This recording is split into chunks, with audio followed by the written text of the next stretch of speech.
Dr. Thank you. Laura. Thank you so much for having me, and I appreciate the opportunity to speak. Thank So you.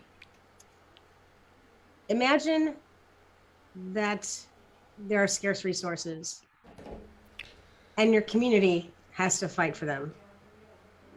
Imagine that there's one individual who has authority to control whether or not and how those resources are distributed. I want you to imagine a classroom with numerous children, and they're playing a game called musical chairs. Now, this is a game that in the United States, we played a lot as a child. And it's a game such that there are a number of chairs that are set up in a circle, and the seats for the chairs are facing outside. And the number of chairs are one less than the number of participants playing the game. The children or participants are standing outside of the circle of chairs, and the leader is playing music. And the leader chooses when the music will stop. And as the game progresses, the children or participants walk outside of the circle of the chairs, knowing that there's one less chair than the number of people. Those are scarce resources. And each time the music is played, they're walking around the circle, the music stops, and they're scrambling for a chair. Normally there's laughing and fighting over a chair because they want the resources.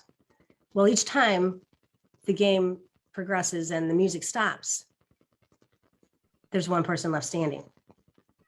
That person is kicked out of the game. They have to stand on the outside. They don't have access to those resources. And as the game progresses on and each subsequent round is taken, and the number of chairs diminishes and the number of people diminishes as well, being mindful at the same time that there's always one less chair than the number of people. So you know someone's got to lose. Someone's going to be ejected from the game. And the last round that's played, there's one chair and there's two people who are walking around the chair, circling the chairs, trying to stay close to it no matter what, so they can get the resource. Well, there's one person left standing. That's the winner. Imagine that in a classroom. People are fighting so much that broken bones take place because they're fighting over those resources. Yes, it's happened to me. I've been the facilitator of this game. I had a United States Marine, a large gentleman, very strong, fighting so hard to get that last resource. He broke his finger. He was ejected out of the game because he had to. Now imagine this game is played again, and everything about the game is the same, except the chairs are taken out one at a time after each time that the music stops. However, the number of people stay in the game. No one is kicked out. Everyone has to stay in the game, with the caveat, with the rule that they have to find some place to sit. They can't sit on the floor. They can't sit on any of the desks that have been out to the chairs that are put out the side. They can't sit on any people on the outside of the game. They have to stay in the circle, and they have to continue to rotate around the chairs. Each time that the music stops, an additional chair is taken from the game. Finally comes to the last round. There's one chair left, maybe 15 people, the same number of people as when the game started. And when that last chair is taken out, inevitably, every single time, they have to sit on each other's lap. They're in a circle in a union. There's laughing and there's fun and there's people, come sit on my lap, come on over here. They're sharing the resources.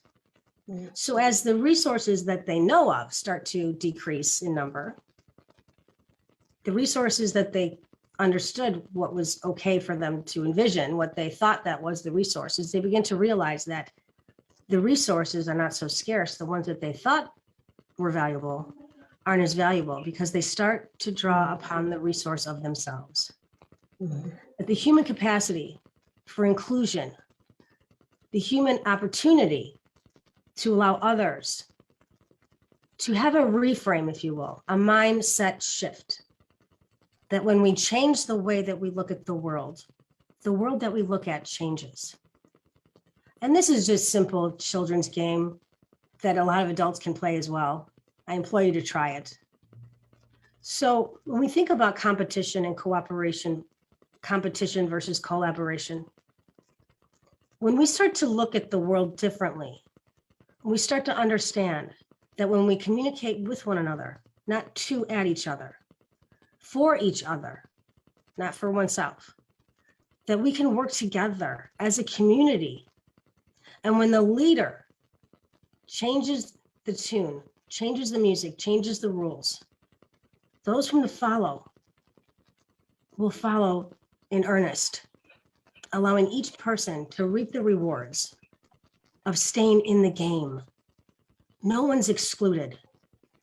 There's a reason why it's called collaboration. It's co-labor. Co-labor, we work together. Sure, maybe those resources are not as great as if one person won all of them. But when one person wins, they say in the United States, it's lonely at the top. It's lonely at the top. I don't know about anyone else, but I sure as heck do not want to be alone at the top. I can be alone, actually, and be very lonely. I would much rather be in a group where I'm never alone. And sure enough, I'm never lonely. So I implore you, as a leader, because leaders are not necessarily those who are in charge. Leaders are responsible for those who are in their charge. If you lead with earnest due diligence to benefit all, then all will follow. Shine the light, play the music that sings to everyone's song, that rings out in everyone's heart.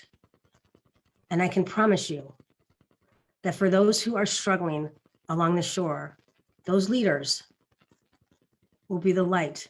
So the followers will find their way to shore so that they too then can become the light on the shore for those who are struggling to find their way home.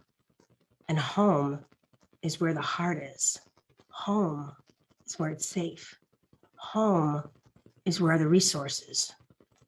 Home is where each of us resides if we just extend a hand and as a community, stand up and speak up, step up and be seen, because each one of us matters. Be the resource in your community.